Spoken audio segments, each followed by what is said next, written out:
Buenos días, mi nombre es Inés Victoria Mejía Sosa y mi compañera y yo estaremos hablando acerca del empirismo inglés. Sustentantes Rosanny Jean Lauren e Inés Victoria Mejía Sosa. El empirismo. Empirista es, en general, toda filosofía según la cual el origen y valor de nuestros conocimientos dependan de las experiencias. Entendido de esta forma, en general, el empirismo es una constante en la historia del pensamiento. Existió antes de la modernidad, en el tiempo de Aristóteles, Ockham y Bacon, entre otros.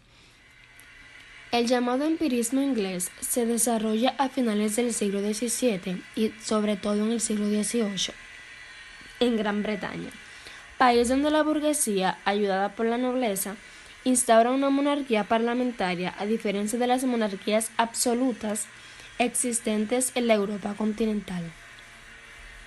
El empirismo moderno o inglés se caracteriza por construir una respuesta histórica al racionalismo del siglo XVII. El primer filósofo del empirismo inglés es Locke, y la línea que éste inaugura se continúa y radica sucesivamente en Berkeley y Hume. Los empiristas afirman que el origen de todo el conocimiento que poseemos lo obtenemos mediante las experiencias. Aseguran que no hay nada en el entendimiento que no haya pasado ante los sentidos, ante el oído, el tacto, la vista, entre otros. No creen en las ideas inactas porque estas se refieren a todas las ideas que no son adquiridas por medio de nuestras vivencias. Es decir, que siempre estuvieron ahí desde antes de nacer, sino que estos creen en todo lo que viene por medio de los sentidos o experiencias vividas. Existen dos tipos de experiencias. Están las experiencias internas y las experiencias externas. Las experiencias externas o sensaciones son las que obtenemos mediante los 5 sentidos y con ella podemos percibir sensaciones, colores, sabores y es la que nos garantiza la realidad. La experiencia interna o reflexión es aquella con la que podemos razonar, analizar y dudar todo lo que hay en nuestro alrededor. Hay una comparación entre la sensación y la reflexión. La sensación es la que podemos percibir con nuestros sentidos. Es la principal fuente de conocimiento que luego pasa a la mente. La reflexión trabaja con los obtenidos por medio de las sensaciones dadas. Los empiristas afirman que los límites del conocimiento humano los traza la experiencia, porque si no hemos vivido algo, no podemos decir que es nuestro límite. Principales autores del empirismo inglés. Está John Locke, George Bricker y David Hume. A continuación estaremos hablando acerca de John Locke. Buenas, mi nombre es Rosanny Jean Lauren y hoy les estaré hablando acerca de dos grandes filósofos del empirismo inglés. Vamos a iniciar con John Locke. John Locke nació en Bristol en el año 1632, en el seno de una familia de inclinaciones liberales. Fue un gran defensor del liberalismo político y en general de los ideales ilustrados de racionalidad filosófica, tolerancia religiosa y libertad política. Estudió química y medicina tras abandonar los estudios de teología y fue desterrado por cuestiones políticas. Aprovechó esta circunstancia para viajar por Holanda, Francia y Alemania, llegando así a conocer lo que es el racionalismo cartesiano, al cual él se opuso. Regresó a Inglaterra en el año 1688 y murió en el año 1704. Algunas de sus obras más destacadas son dos tratados sobre el gobierno civil y ensayos sobre el entendimiento humano. Bien, John Locke, al igual que todos los empiristas, dice que el origen de las ideas viene a través de las experiencias y utiliza la noción de esta con el mismo significado que utilizó Descartes para referirse a las imágenes o nociones que nos muestran nuestra mente. Entre las clases de ideas que él define están las ideas simples, ideas complejas y la idea de sustancia. Ahora vamos a definir cada una paso a paso. Las ideas simples. Estas son aquellas que nuestra mente puede percibir a través de la sensación o las experiencias de la realidad exterior a la mente, por medio de los sentidos. Aquellos son olores, sabores, tacto, etc. Pero algo muy importante y que me llamó mucho la atención es que dentro de las ideas simples existen dos tipos de cualidades. Unas son las cualidades primarias y las otras las cualidades secundarias. Y como ya podrán ir viendo aquí en la imagen que le tengo en la pantalla, se podrán ir dando cuenta que las cualidades primarias son las que tienen que ver con la forma, el tamaño y todo eso. Y un aspecto muy importante de esto es que todas las personas siempre están de acuerdo con la cualidad primaria. Es decir, yo puedo preguntarle a 5 personas cuál de estas figuras que están ahí es más grande. Y todas me van a decir, o sea, todas van a concordar con que esta figura que está en rojo es más grande. Es decir, que en las cualidades primarias todas las personas están de acuerdo. Si algo pesa 5 kilogramos, para todas las personas pesa 5 kilogramos. Pero también tenemos lo que son las ideas secundarias. Y las ideas secundarias vienen siendo el olor, el sabor, el color y todo eso.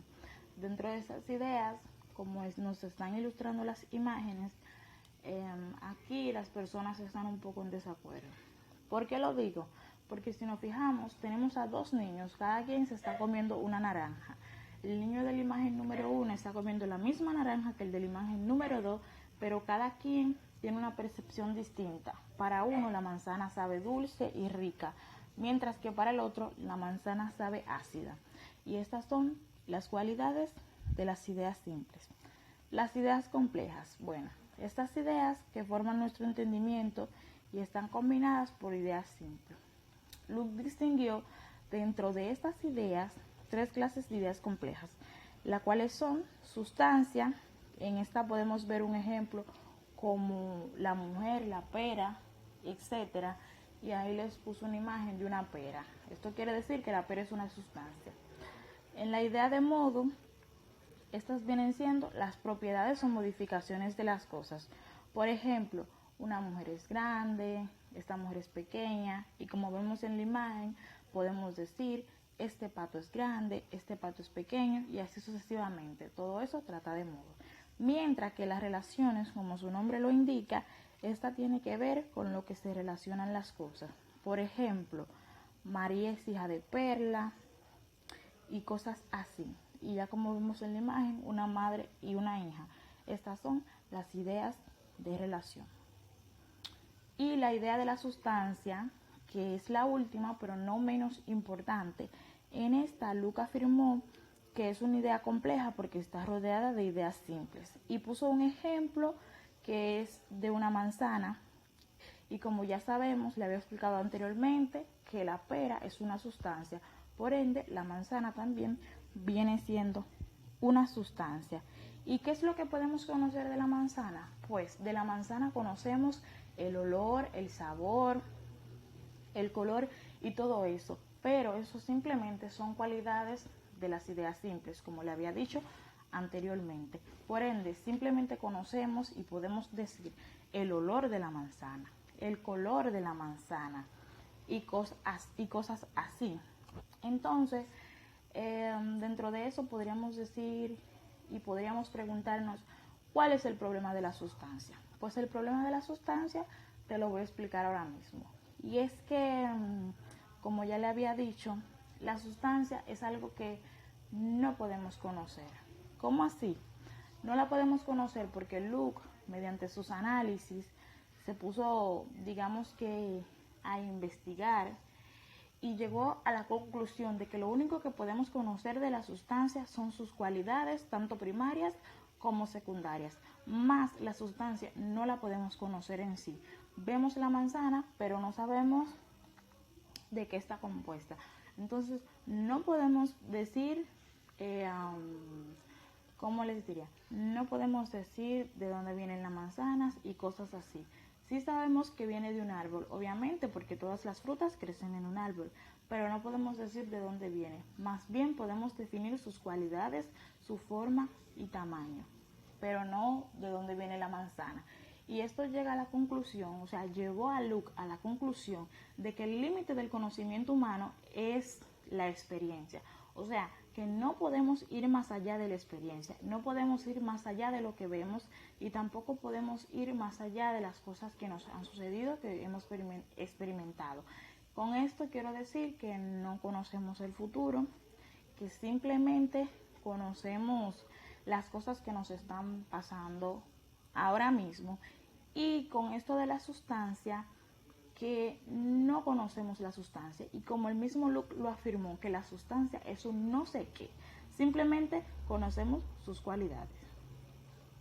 Bien, y para concluir con los temas de Luke, vamos a hablar acerca de la realidad exterior a la mente. Para esto, Luke distinguió tres grandes ámbitos de lo real o sustancia. El primero es el yo pensante, y dice que del yo pensante tenemos una certeza intuitiva, es decir, conocemos, experimentamos su existencia de modo inmediato a través de reflexión. La segunda es Dios, y dice que tenemos certeza demostrativa. Esto quiere decir que estamos seguros de su existencia porque podemos demostrarlo.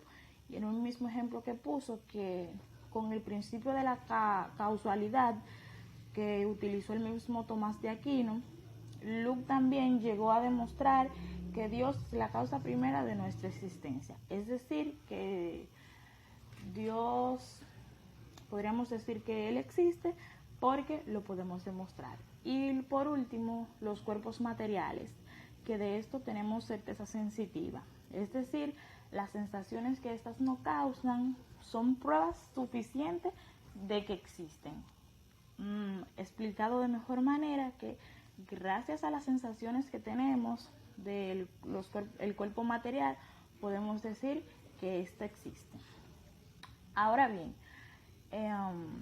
con esto de la realidad exterior, vamos a introducir a otro filósofo, el cual es George Beckler, quien se opuso rotundamente a lo que es la realidad exterior de John Locke. Pero antes vamos a hablar un poco de él, de cuándo nació y todo eso. Pues John Berkeley fue un irlandés. Nació en el año 1685. Estudió en la Universidad de Dublín, donde tuvo ocasión de conocer las principales corrientes filosóficas y científicas de la época. Fue hombre profundamente religioso, que puso la filosofía al servicio de la fe. En 1734 fue nombrado obispo, aglijando en el sur de Irlanda, y murió en el año 1753. Su obra fundamental es el Tratado sobre los Principios del Conocimiento Humano, compuesto cuando tenía 25 años. Más tarde escribió una obra de divulgación filosófica titulada Tres diálogos entre islas y folios. Después de haber conocido un poco de este filósofo, vamos a estar explicando. Berkeley es un filósofo mitad místico y mitad empirista, y se opuso rotundamente a la idea de John Locke sobre la realidad exterior a la mente. Intentando corregirlas, creó una teoría llamada el ser es ser percibido. Pero antes de explicar esto, vamos a hablar de su oposición contra la realidad de la mente exterior. Y dice así que John Locke cometió un gran error al afirmar que las ideas están representando en nuestra mente una realidad material exterior. Por ende, él decía que no hay conocimiento alguno distinto de nuestras propias ideas y que las cosas no existen como idea de una mente que las percibe. Que las cosas solamente existen como idea de una mente que las percibe. Y con esto nos damos cuenta de que él estaba muy en desacuerdo, o sea que para él eso de que la realidad exterior a la mente, de que los cuerpos materiales, o sea, todo eso para él no, como que no tenía significado, no hacía ciencia con él. Y me preguntarían por qué. Pues ahora le voy a decir. Berkeley es un filósofo religioso y que podemos decir que su filosofía es un idealismo inmaterialista. Por ende, él no cree en las cosas materiales. Y su teoría, llamada el ser es percibido, quiere decir que solo podemos creer o tener idea de las cosas que percibimos. Las cosas que no percibimos no podemos tener idea de ellas, o sea, no existen. Un ejemplo que puso en un libro que leí decía que, o sea, una niña llamada Sofía se golpeó de una y el autor le dijo que le preguntó que qué fue lo que ella sintió. Entonces ella le dijo que sintió algo duro. Entonces ahí el autor le reiteró y le dijo, tú sentiste algo duro, mas no sentiste la materia de la mesa, que eso era lo que Berkeley quería dejar reflejado. Entonces él dice que si ella no sintió la materia de la mesa, simplemente sintió el golpe, a eso se refiere Berkeley, a que nosotros no podemos percibir lo material, simplemente podemos percibir las cosas, digamos, espirituales. Y ya para concluir, Berkeley, para él simplemente existían dos sustancias, una finita y una infinita. La finita es el yo pensante y la infinita es Dios. Y me quiero despedir con una frase que me gustó mucho y es de Berkeley, que dice: existir es una cosa y ser percibido es otra. Muchas gracias.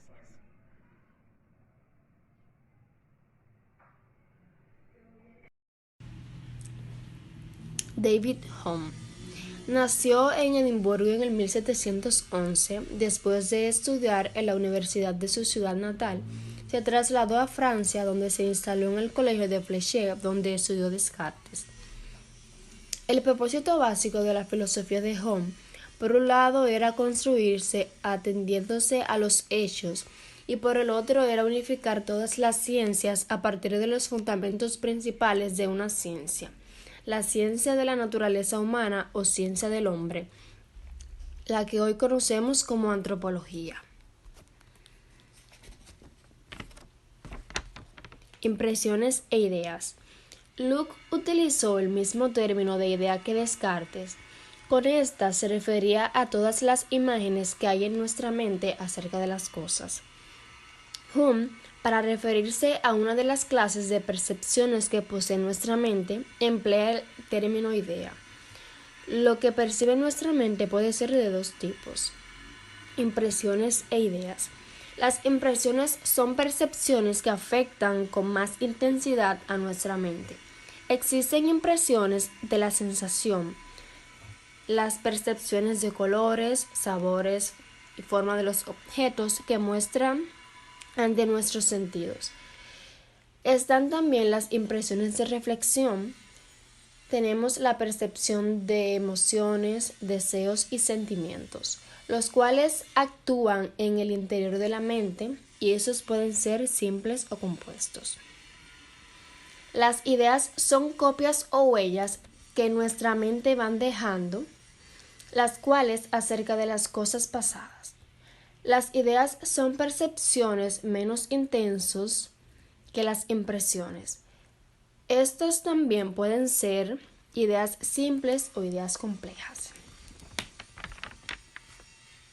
Conocimientos de Hume.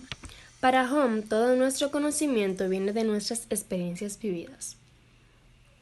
Existen dos tipos de conocimiento según Hume. Está el conocimiento de relaciones entre ideas y conocimiento de hechos. Los conocimientos de relaciones entre ideas, consigue nuestro entendimiento relacionando ideas, sin tener que acudir a las impresiones. Todos los conocimientos de la lógica y de la matemática los obtiene nuestro entendimiento mediante la relación de ideas. Estos conocimientos poseen la evidencia racional, es decir, el entendimiento conoce su verdad, porque lo contrario es imposible o implica una contradicción, pero no hacen referencia a la realidad empírica, o sea, mediante la experiencia. Están los conocimientos de hechos.